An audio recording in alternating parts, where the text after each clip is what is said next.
भगवान की प्रभु जदि आपण को भक्ति करी हमें भव जल रे बुझी कि दुनिया रे आपण को भक्त पाइबो कहले कि आपण को भक्ति करिवो सप्त जन्म आपण के आपण को दिन दया नै प्रभु कहले आउ गोटी उपाय अछि तमे पारिबो ना कोन ना मोर विरोधी दल नेता ही पारिबो मो संगे युद्ध करि पारिबो मो संगे लड़ाई करि पारिबो मो संगे कुश्ती करि पारिबो ना दी जने तो चाहछनी तो आगु चाहछनी पुस्तक होते ही तांका बळ देखतन ना हेले प्रभु केमति हो कोन हो ना जदी मो संगे युद्ध करिवो लड़ाई करिवो कुश्ती करिवो तिनि जन मारे उधरी भी गोविंद तुम्हारा सब करी गोविंद गोविंद गोविंद गोविंद पद गढ़ी मकरंद गोविंद तुम्हारा उद्धारनी मंगे गोविंद शरीर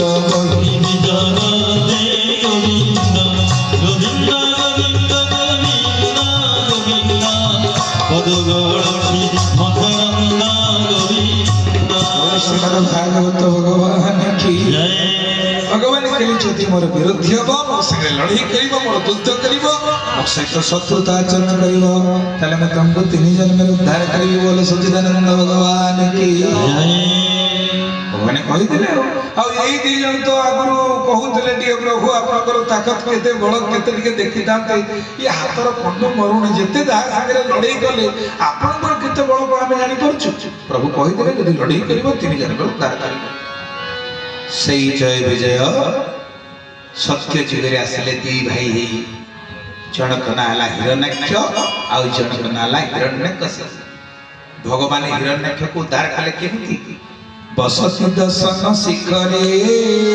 धरणी तब धरणी कबला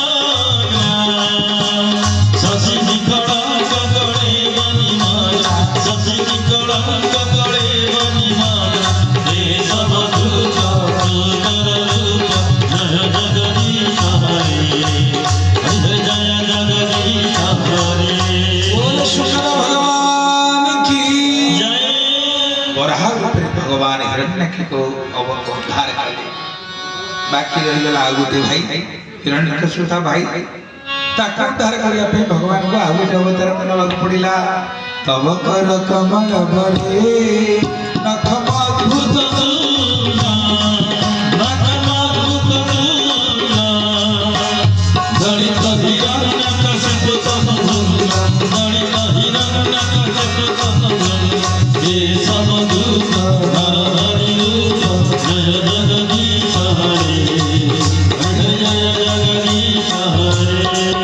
बोल सिंह भगवान की गोटे जन्मरे भगवान हिरण्यक्ष हिरण्यकशिपु को उद्धार करिया पई गोटे जुगरे सत्य जुगरे हेले बराह अवतार एवं नृसिंह अवतार एक चली गला सत्य जुग तापर से जय विजय दुई भाई भगवान तीन जन को उद्धार करछन्ति तृतीय थर विष्णुवाकर सुत निकषाक्ष गर्भरु रावण आ कुंभकर्ण रूपे आविर्भाव हेले से भगवान कर भक्त ना तो भक्त बोली प्रमाण केमती हैला बड़ा आश्चर्य कथा जेतबेले शूर्पणखा जायकि कहिला रावण को कहले भाई तू नाभिमंडल रे तेल पके गिरे आनंद रे गोमुड़ी मारुथा नृत्य गीत असर रे झुमुथा शत्रु आसी तो गां रे पहुंची गलानी शत्रु के मोर शत्रु ना भाई छोट जिनिस को छोट बेली केबे भागी रावण को सुपा कहू छोट जिनिस ना किए रिपुरुष पाप पाप प्रभु अया ना छठका रिपुरुष पाप पाप प्रभु अया ना छठका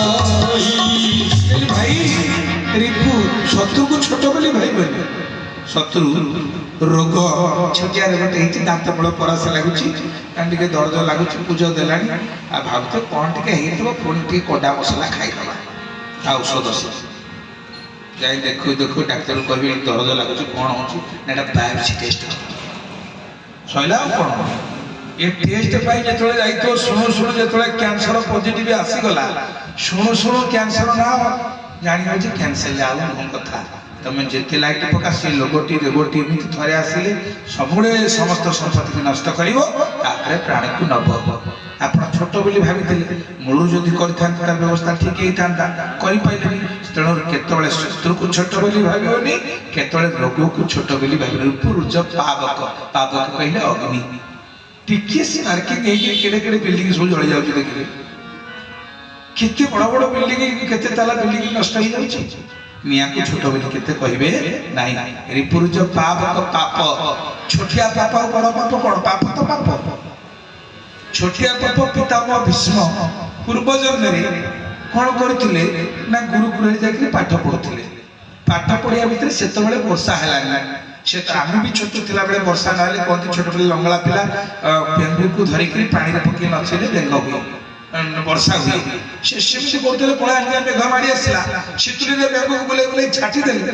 ସେ ଯାଇକି କ'ଣ ହେଲା ନା ଗୋଟେ ବେତ କଣ୍ଟା ଘେରେ ଫୁଟିକିରି ଶୁଖି ଶୁଖିକିରି ମଲା। ବେଙ୍ଗଟି କହିଲା, ଠାକୁରେ ମତେ ଯେ ଏମିତି ଶୁଖେଇ ଶୁଖେଇକିରି କଣ୍ଟା ଫୁଟିକିରି ମାଇଲା, ସେ ଏମିତି କଣ୍ଟା ଫୁଟିକିରି ମରିବ। ଭଗବାନ କୃଷ୍ଣ ପିତାମହ ଭୀଷ୍ମକୁ ଶେଷରେ କହିଛନ୍ତି, ପିତାମହ ମୋର ଦୋଷ କୋଉଠି ରହିଲା? କରମ ପ୍ରଧାନ ଈଶ୍ୱର ଚିରାଖା,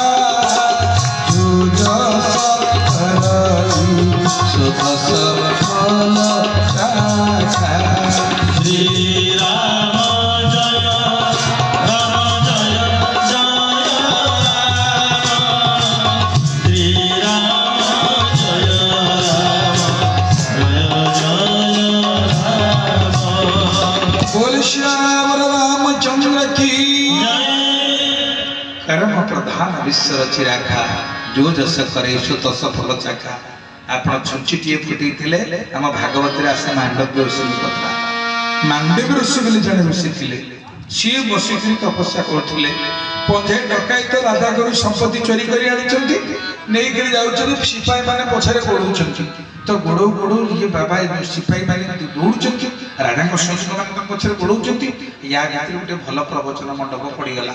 जने बाबा गेरुआ पिंधि माड़ी पकई तिलक पकई प्रवचन दौचंती, तांको ब्रह्मचारी शिष्य माने सब गरीब वस्त्र पिंधि शुणुचंती। डकायत देखिले पुराणा लुगा गुडा सब सुखिछि, सेतुर आनी करी बदला पकई गेरुआ पिंधि बसि पइले। आ से संपत्ति जो धन संपत्ति आनी थिले से ताको नै करी बाबा पाखरे थई थई जेमिति कि किति व्यासन फूल देले भाई हमर नाम छाड़ी के थोइले, से सी ताको आनी करी थोइले। तो जेतले थोइ देले बाबा भाविले कोन जे सब तो व्यासन करे कि केम दक्षिणा जदी देइथिबे। किंतु सिपाही माने आसी देखले जे राजांग जिनिस जे थुआई, सिपाही माने भाविले बाबा हमके डकायत को सरदार, ये बोधे एमिति ट्रेनिंग दे ऊपर प्रवचन भीतर डकैती करूछन। जातु तापरे धरा पड़िबे बाबा। तो सेमाने जिनि श्रोता माने उठिकरी भोग पाई के चलले, डकायत पिसाई माने बाबा को धइले, कहला चुपचाप चल।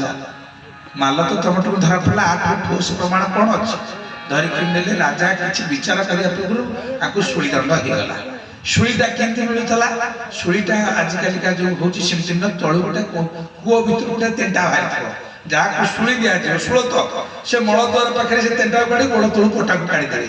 से तेंटाटा मळद्वार पटे पसिकरी मुंड पटे बाहारिबे, से जीवनटा केंति छटछड हेके जाउथबो। तो बाबाजी मांडव को सेमिति तेंटा ऊपर जेतले बसई देले, आ ये तो सिद्ध साधक ये शून्य रे बसिले। जा शून्य रे बसिया जार अभ्यास अछि, तेंटारे कोन से बसिबो, से बसि भगवान भजन करछथि। सुलिया पदा लोक माने सब संस्कार करे को ता परदिन जेतले खोली खोली देखंती, बाबाजी बसुची भाबिले भूत बाहर सी चिची बाकी डरी के दौड़ी लाग्या। खाली जाको मारी तो सी कोन अपना चेक आप की कोइ बसुची राजा पिलारे कोन से निष्पाप लोक मु तुम दंड देइनो तो नाम कि जानि जिनिस तो बाहला दंड दोषी दंड प्राप्त होबा पई सो दोषी साब्यस्त हेले, हमर कोन दोष रहिला। राजा जेतले निजास देखले बाबाजी बसुची प्रणाम करी क्षमा मागिले, महाराज कोन गलती हो जाइछि, आपन को भूल बसत दंड हो जाइछि ना, तू आगो मते एठु ओल्हा ତ ସେଠୁ ଶୂଳୀରେ ଯେତେବେଳେ କାଢି ଓହ୍ଲେଇ ତାଙ୍କ ମଳଦ୍ୱାର ପାଖରୁ ସେ କଣ୍ଟା ଟିକେ କାଢିଛନ୍ତି, ଟିକେ ସାମାନ୍ୟ ଟିକେ ରହିଯାଇଛି। ସେ ଟିକେ ରହିବାରୁ ତାଙ୍କ ନାଁ ହେଲା ମଣିମାଣ୍ଡବ୍ୟ, ମା ମଣିମାଣ୍ଡବ୍ୟ। ଆପଣ ଦେଖିବେ ମଳଦ୍ୱାରରେ 3 ପ୍ରକାର ରୋଗ ଅଛି, ଅର୍ଶ, ମଳକଣ୍ଟକ ଆଉ ଭଗନ୍ଦର, ପାଇଲ୍ସ, ଫିଷ୍ଟୁଲା ଆଣ୍ଡ ଫିସର। ଏ 3ଟା ରୋଗ ଯାହାଠି ହେଇଥିବ ନା ତାର ଖାଇବାରେ ମନ ହବ, କାରଣ ସେ ଜାଣିଛି ଝାଡ଼ା ବସିବାକୁ ବହୁ ଯନ୍ତ୍ରଣା, ସେ ଖାଇପାରିବ। କୋଉଟା ଦେଖିଲେ ତ ତାର ଭୟ ହବ, ଆଉ ଏଇଟା ଖାଇଲେ ହବ, ସେଇଟା ଖାଇଲେ ହବ, ପିଠା ଖାଇବିନି, ମିଠା ଖାଇବିନି, ଏଇଟା ଖାଇବିନି, ଏଇ ରୋଗଟା ତ ଅଛି ନା। ସେ ଭାରି ଯନ୍ତ୍ରଣାଦାୟକ ରୋଗ, ଯାହାର ଥିବ ଆପଣମାନେ ଅନୁଭବ କରୁଥିବେ। ତେଣୁ ମାଣ୍ଡବ୍ୟ ଋଷି କହିଲେ, ରାଜା ମତେ କାହିଁକି ଦଣ୍ଡ ଦେଲେ? ମୁଁ ତ ମୋର ସତ୍ସଙ୍ଗରେ ଥିଲି, ମୁଁ ସତ୍ସଙ୍ଗ ଛଡା ଅନ୍ୟ କଥା କିଛି ଜାଣେ ନା, ମତେ କାହିଁକି ଦଣ୍ଡ ମିଳିଲା? ରାଜା କହିଲେ, ମହାରାଜ ମୁଁ କିଏ ଦଣ୍ଡ ଦେବା ପାଇଁ? ମୁଁ ଦଣ୍ଡ ଦେଇନି, ଯେହେତୁ ଆପଣଙ୍କ ଆଶ୍ରମରୁ ଜିନିଷ ମିଳିଲା ସେଇଥିପାଇଁ ଇଏ ନା ଦେ।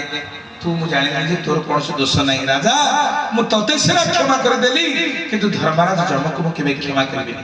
କାହିଁକି ମତେ ଦଣ୍ଡ ଦେଲା ମୁଁ କହିବି, ପଚାରିଲି। ବାବାଜୀଙ୍କର ଶେଷ ସମୟ ଆସିଲା, ଯେତେବେଳେ ଯମଦରକୁ ଯାଇଛନ୍ତି, ପଚାରିଲେ, ହେ ଧର୍ମରାଜ ଯମ, ତମେ ପରା ଧର୍ମରାଜ, ମୁଁ ନିଷ୍ପାପ ଲୋକ, ଭଜନ ସାଧନ କରିବା ମୋର କାମ, ମତେ କାହିଁକି ମୋ ଦେହ କଣ୍ଟା ଫୁଟିଲା କୁହ?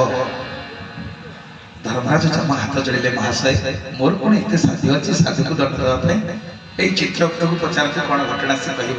ଚିତ୍ରଗୁପ୍ତ ଫାଇଲ କାଢ ବାବାଙ୍କର। ଫାଇଲ ଖୋଲା କହିଲା, ଆଜ୍ଞା ଆପଣ ପିଲାବେଳେ ପୂର୍ବ ଜନ୍ମରେ ଗୋଟେ ଭୁଲ କରିଦେଇଥିଲେ ନା କଣ?